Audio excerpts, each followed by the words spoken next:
बिस्मिल्लाहिर्रहमानिर्रहीम। अस्सलाम वालेकुम मुअज़्ज़ज़ नाज़रीन, हमारी आज की वीडियो का मौजू सुल्तान अलाउद्दीन खिलजी है। अलाउद्दीन खिलजी का असल नाम मोहम्मद और तुर्की में गुरशासप था। वो खिलजी ख़ानदान के बानी सुल्तान जलालुद्दीन फ़िरोज़ शहनशाह दिल्ली का सगा भतीजा और दामाद था। इसने इसे अपने बेटों की तरह पाला था। बचपन ही में वो बड़ा निडर और दलेर था। जब जवान हुआ तो कई लड़ाइयों में अपनी बहादुरी के जौहर दिखाए। जलालुद्दीन ने खुश होकर उसे कटरा का गवर्नर बना दिया। अगरचे अलाउद्दीन अनपढ़ था, मगर था बड़ा मुंतजिम और अज़म वाला। उसके सामने कामयाबियों के लिए खुला मैदान पड़ा था। उसके बड़े बड़े इरादे थे, इसको रोकना बड़ा मुश्किल था। सबसे पहले इसने सुल्तान से इजाज़त लेकर मालवा पर हमला किया और वहां से बहुत सा माल गनीमत जमा करके दिल्ली भेज दिया। सुल्तान ने खुश होकर कटरा के इलाके ओद की गवर्नरी भी इसके सुपुर्द कर दी। नाज़रीन, जब अलाउद्दीन मालवा में था तो इसने वहां सुना कि किला देवगीर में बेशुमार दौलत जमा है। इसने वहीं फैसला कर लिया कि देवगीर को जरूर फतह करेगा। मगर इसमें एक बड़ी दिक्कत थी। कटरा से देवगीर यानी मौजूदा दौलताबाद का फासला 800 मील था। रास्ते में घने जंगल, बड़े बड़े पहाड़ और बगैर पुलों के तेज बहने वाले दरिया पड़ते थे। वहां तक पहुंचना कोई मामूली काम ना था। अलाउद्दीन को यकीन था कि सुल्तान इसकी इजाज़त नहीं देगा। चुनाचे उसने एक चाल चली। उसने सुल्तान को लिखा कि वो चंदेरी पर हमला करना चाहता है। चंदेरी उस वक़्त बड़ी राजधानी थी और उस मुकाम की जंगी अहमियत ये थी कि मालवा दक्कन के रास्ते यहाँ से होकर जाते थी। जब सुल्तान ने हाँ कर ली तो अलाउद्दीन ने फौजी तैयारियां शुरू कर ली। इस महम की एक वजह और भी बयान की जाती है कि अलाउद्दीन की बीवी बड़ी मगरूर थी। उसे घमंड था कि वो शहजादी है। इसकी सास और भी ज़्यादा बददिमाग खतून थी। अलाउद्दीन इन दोनों से तंग था। वो चाहता था कि कहीं निकल भागे। इसलिए जब उसने देवगीर पर हमला करने का फैसला कर लिया तो ये परवाह ना की कि इसका अंजाम क्या होगा। जब तैयारियां मुकम्मल हो गईं तो अलाउद्दीन कटरा से निकल पड़ा। ये फौज कशी इंतहाई दलेरी और जुर्रत का काम था। वो अगर हार जाता तो इसका और इसकी फौज को इतने दूर दराज मुल्क से बचकर आना नामुमकिन था। नाज़रीन, दिल्ली के किसी बादशाह ने अब तक दक्कन पर हमला करने की हिम्मत ना की थी। अलाउद्दीन की फौज की तादाद 7,000 से ज़्यादा नहीं थी, मगर फौज का एक एक सिपाही तजर्बेकार और अपने सरदार पर जान निछावर करने वाला था। ये पूछे बगैर कि कहाँ जाना है और कब वापस आना है, सब इसके साथ हो गए थे।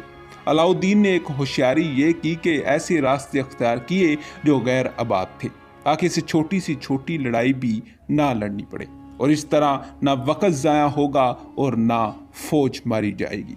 2 महीने के सफ़र के बाद अलाउद्दीन यकायक घटी लाजौर के मैदान में दाखिल हो गया।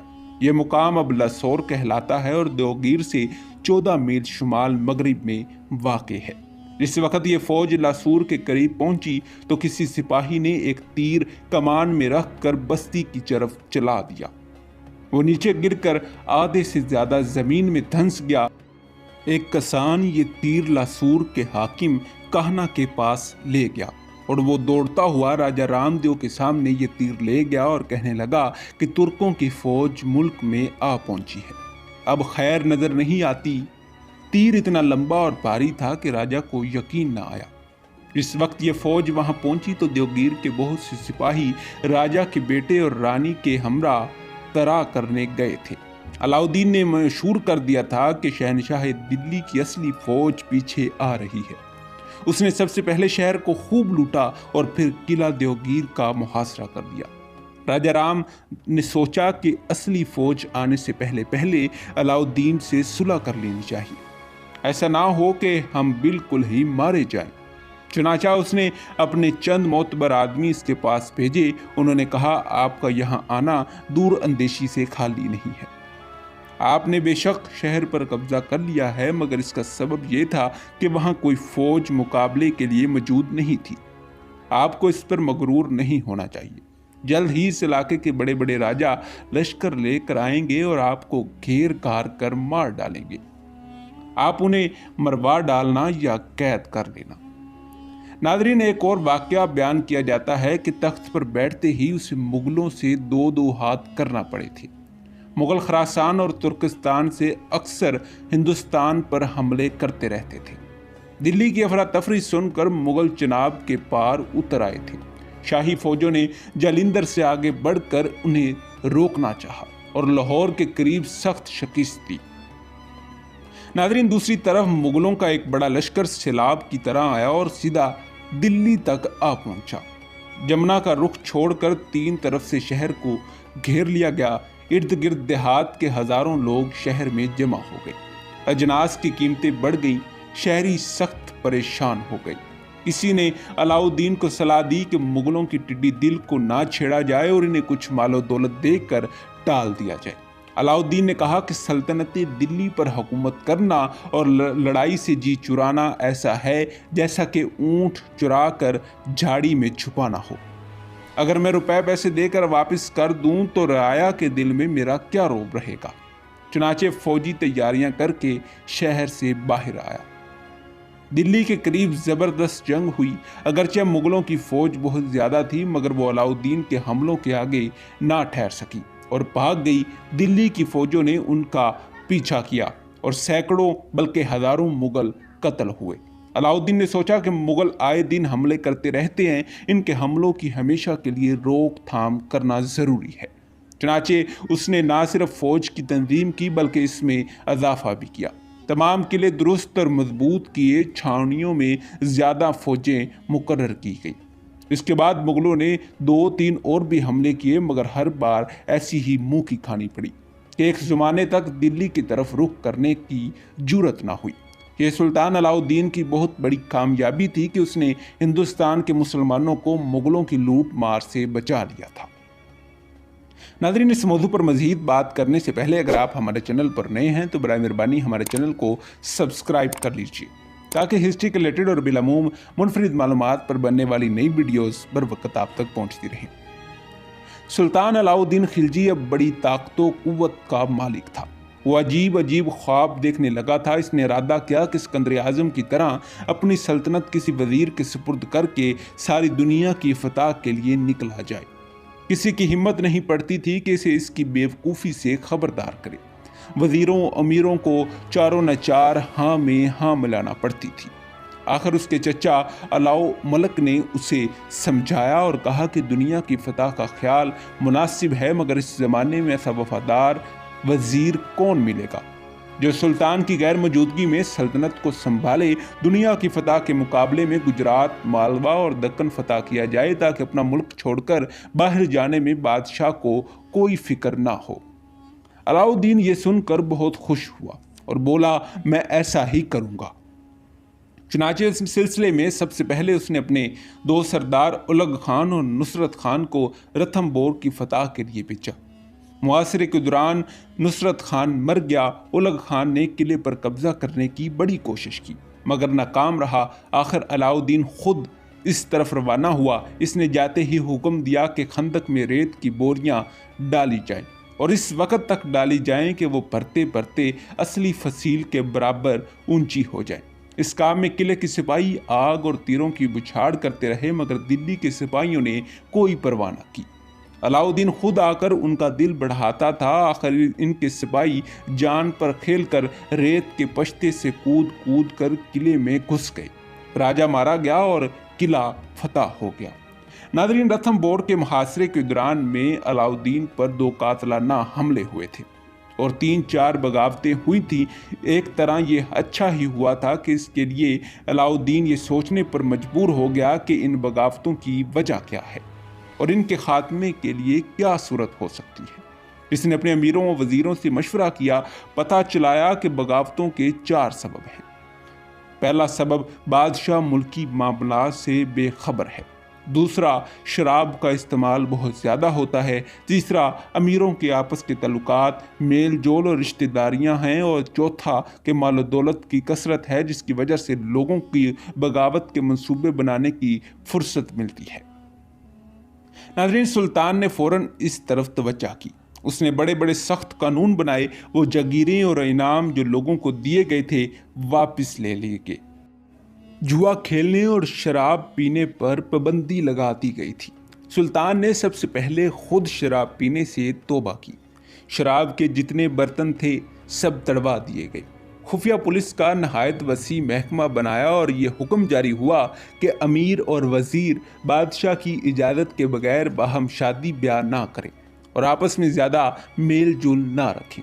देहात में सरकारी मालगुजारी वसूल करने वाले चौधरी और नंबरदार जितना रुपया सरकार के खजाने में दाखिल करते, इसी के बराबर फरेब से रुपया लेकर अपने घर में भरते थे। महकमे के सरकारी ओहदेदारों को रिश्वतों और नजरानों की आदतें पड़ गई थी। ये सब बातें सख्ती से ख़त्म की गईं। दवा, मालवा और पंजाब के तमाम ज़िलों की फिर से पैमाइश और मालगुजारी तशखीस कराई गई। मगर इनसे भी ज़्यादा सुल्तान अलाउद्दीन ने जो कारनामा अंजाम दिया वो ये था कि मुख्तलिफ जिन्सों की कीमतें मुकर्रर कर दी गई ताकि सरकारी मुलाजमों की जो तनख्वाहें मुकर्रर हों, इनमें वो आसानी से गुजारा कर सके। बाजार में बिकने वाली कोई चीज़ मुश्किल से ऐसी होगी जिसकी कीमत मुकर्रर ना की गई हो। गोश्त, सब्जी, धनिया, पुदीना तक की कीमतें मुअय्यन की गई थी। सुई, कंगी, जूती और बर्तनों में मिट्टी का मटका और ठलिया तक नहीं छूटे थे। इसी तरह हलवाई की मिठाइयाँ और तानबाई की ताफ्तान से लेकर सूखी रोटी तक के दाम मुकर्रर थे। अलाउद्दीन के जीते जी इन कीमतों और नरखों में फ़र्क नहीं आया और ये इसकी आला दर्जे की इंतज़ामी काबिलियत का सबूत है। नादरीन, फौजी तंजीम की तरफ भी ख़ास तवज्जो की गई। नए किले बनवाए गए और पुराने किलों की मुरम्मत करवाई गई। असला बनाने के कारखाने खोले गए। थोड़े ही दिनों में 4,75,000 सवारों की जर्रार फौज मुरत्तब हो गई। इन सवारों की इतनी तनख्वाहें मुकर्रर की गईं जिनमें बड़े आराम से इनके गुजर उकात हो जाती थी। दक्कन की लड़ाइयों के लिए अलग फौज तैयार हुई। सारी फौज पूरी तरह मसला और कील कांटे से लेस थी। इसके सिपा सलार ऐसे लोग मुकर्रर किए जो तजर्बाकार और बहादुर थे। सुल्तान अलाउद्दीन तख्त पर बैठा तो मारवाड़, झालवाड़ और अनहलवाड़ की रियासतें दिल्ली के मातहत थी, लेकिन जब मौका मिलता आज़ादी का दम भरने लगती थी। सुल्तान ने अपने दो सिपा सलारों को इनकी सरकोबी के लिए मुकर्रर किया। इसके अलावा जजीरा नुमा गुजरात पर फौज कशी की। वहाँ का बड़ा राजा किरण अपनी रियासत के साथ रानी कंवल देवी को भी छोड़कर भाग गया और बगलाना के पहाड़ी इलाके में छुप गया। बगलाना सूबा मुंबई में मौजूद है। राजा किरण के भाग जाने के बाद भी गुजरात के छोटे छोटे राजा और रईस मुकाबला करते रहे और कई साल तक काबू में ना आए। इनको काबू में लाने के लिए यहाँ काफ़ी फौजें रखी गई। इसके साथ ही राजपूताना की तरफ से पूरा इत्मीनान ज़रूरी था। रणथंभौर की फतह का हाल ऊपर बयान किया जा चुका है। सुल्तान ने खुद चित्तौड़ पर चढ़ाई की और वहां का मुहासरा कर दिया। 8 महीने की कोशिश के बाद चित्तौड़ फतह हुआ। वहां के राजा के भतीजे रतन सिंह ने कसम खाई कि वो हमेशा सुल्तान का वफादार रहेगा। चुनाचे ये अहद उसने सुल्तान की जिंदगी तक निभाया। इसी दौरान में गुजरात फतह हुआ और बहुत सा खजाना शाही फौज के हाथ आया। इसके साथ ही मालवा पर कब्जा करके उसे दिल्ली की सल्तनत में शामिल कर लिया गया। मांडो, अजियन और चंदेरी भी फतह हुए। इनके राजाओं ने अतात कबूल कर ली। इनकी गद्दी पर इन्हें बरकरार रखा गया। नादरीन, देवगीर की मुहिम में अलाउद्दीन को दक्कन की दौलत और अंदरूनी खराबी का अच्छी तरह पता चल गया था। राजपूताना और मालवा की फतह के बाद उसे वहां का ख्याल आया। चुनाचे 1 लाख सवारों का लश्कर तैयार किया गया और इसकी सिपासलारी मलक काफूर के सुपुर्द की गई। रास्ते में जो इलाके पड़ते थे, इनके गवर्नरों और हाकिमों को हुक्म भेजा गया कि मलक काफूर की हदायतों पर बेचूनो चरा अमल करें और इसकी हर तरह से इमदाद करें। मलक काफूर ने देवगीर का रुख किया। जैसा कि पहले बता चुके हैं कि देवगीर का राजा एक बार पहले अलाउद्दीन से हार चुका था। वो भला क्या मुकाबला करता, पहले ही हमले के बाद हार मान गया। किले से बाहर निकलकर मलक काफूर का इस्तकबाल किया, बड़े कीमती तोहफे पेश किए, फिर खुद दिल्ली गया और सुल्तान को अपनी वफादारी का यकीन दिलाया। नादरीन, अलाउद्दीन ने खुश होकर उसे राय रयान का खिताब दिया और सफ़ेद चतर दिया। और इसकी रियासत बरकरार रखी। राजा पर इसका बड़ा असर हुआ और वाकई सुल्तान का बंदा बेदाम बन गया। इसके बाद जनूबी दक्कन में सुल्तान ने जो फौजें रवाना की, राजा ने इनकी बहुत मदद की। 3 साल के बाद कफूर को दक्कन में दरनगल की फतह के लिए भेजा गया। रवानगी पर अलाउद्दीन ने उसे ताकीद की कि अगर राजा मालो दौलत पेश करे और पाबंदी से खराज देने का वादा करे तो कबूल कर लेना, इससे मामला करने में सख्ती ना करना और इस बात पर जोर ना देना कि वो ज़रूर तुम्हारे पास आए। मलक कफूर के आने की खबर सुनते ही वहाँ का राजा राय लारदेओ और आसपास के हाकिम किले में दाखिल हो गए। यह किला मिट्टी का बना हुआ था। इसके अंदर एक और मजबूत किला था। मलक कफूर ने मुहासरा कर लिया। राजा रामदेव ने भी पूरी मदद की और दिल्ली की फौजों को गिला, चारा और देगर जरूरी सामान पहुंचाया। कई महीने के मुहासरे के बाद बैरूनी किला फतह हुआ। ये देखकर दरनगल के राजा ने अतात कबूल कर ली। इसने बहुत सा माल, जवारात, हाथी और घोड़े पेश किए और वादा किया कि हर साल पाबंदी से खराज अदा करता रहेगा। नादरीन, मलक कफूर ये माल गनीमत लेकर दिल्ली वापस हुआ। अगले साल सुल्तान के हुक्म से मलक कफूर रेवाड़ी और देवगीर के रास्ते से जनूबी दक्कन पहुंचा। वहां के राजा वीर बलाल ने मुकाबला किया मगर शिकस्त खाई और अतात कबूल कर ली। नादरीन, ये ठीक है कि ये तमाम फतुहात सिपह सलार कफूर की हिम्मत और जहानत और सिपाहियों की दलेरी और बहादुरी के तफैल हासिल हुई, मगर इन सब की तय में सुल्तान अलाउद्दीन का अज़म, हौसला और नए मुल्क फतह करने का जज्बा काम कर रहा था। नादरीन, अपनी हुकूमत की हर तरह से मदद करता था। ऐसी हालत में वहाँ सारा इंतज़ाम करना भारी जिम्मेदारी का काम था। इतनी अजीमुल शान फतुहात और इतनी ज़बरदस्त ताकत हासिल करके सुल्तान अलाउद्दीन ने 1316 ईस्वी में वफात पाई। सुल्तान अलाउद्दीन का शुमार मुसलमानों के बड़े बड़े बादशाहों और फातिहों में होता है। इसने गैर मामूली हालात में हुकूमत की और इन हालात पर काबू पाने के लिए गैर मामूली तरीके अख्तियार किए। उसने फौज की ऐसी अच्छी तंजीम की कि मुगलों को पीछे धकेल दिया, बल्कि इन पर ऐसा खौफ तारी किया कि एक अरसे तक उन्होंने दिल्ली का रुख ना किया। फिर इसने अपनी सल्तनत की हदूद को वसी करके कहीं से कहीं तक पहुंचा दिया। हम ऊपर कह सकते हैं कि तारीख में वो पहला बादशाह है जिसने करीब करीब तमाम पाकिस्तान, हिंदुस्तान और दक्कन में अपना खुतबा पढ़वाया और अपनी बादशाही का सिक्का चलवाया। वो खुद बड़ा दलेर और हौसलामंद इंसान था, खतरों की परवाह नहीं करता था और उसे लड़ने और लड़ाने में बड़ी महारत थी। उसने कीमत बंदी का ऐसा अच्छा इंतज़ाम किया कि जिसकी मिसाल नहीं मिलती। फिर इसकी जहानत देखिए कि दूसरे बादशाहों ने बगावतों को ख़त्म करने के लिए फ़ौजी क़ुव्वत से काम लिया, मगर अलाउद्दीन ने बगावतों के बुनियादी असबाब मालूम किए और उनका हमेशा के लिए ख़ात्मा करने की कोशिश की। अगरचे सुल्तान अलाउद्दीन अनपढ़ था और जाहिर है कि उसे अदब और शायरी वगैरह से क्या लगाव हो सकता था, मगर फिर भी इसका अहद दिल्ली की सल्तनत की तारीख में बड़ी अहमियत रखता है। इसने ऐसे हालात पैदा कर दिए थे जिनमें तहजीब व तमद्दन और अलूम व फ़नून तरक्की करते थे। इसकी बेदार मकसी के सबब मुल्क में हर तरफ अमनो अमान था। बाहर से भी हमला का कोई ख़तरा ना था। चीज़ें सस्ती थीं। जिन लोगों को इल्म व अदब का शौक़ था वो चैन से अपना शौक़ पूरा करते थे। इस कैद में दिल्ली में कई बाकमाल जमा हो गए थे। इनमें हज़रत निज़ामुद्दीन औलिया रहमतुल्लाह अलैह और हज़रत अमीर खुसरू रहमतुल्लाह अलैह बहुत मशहूर बुज़ुर्ग गुज़रे हैं। जी हाँ, यही था सुल्तान अलाउद्दीन खिलजी। नाज़रीन, उम्मीद है कि आपको ये तहकीकी वीडियो पसंद आई होगी। ऐसी मज़ीद तहकीकी और तारीखी वीडियो देखने के लिए हमारे चैनल को लाइक करें, सब्सक्राइब करें, शेयर करें। मिलते हैं एक ऐसी ही नई वीडियो के साथ। खुदा हाफिज़।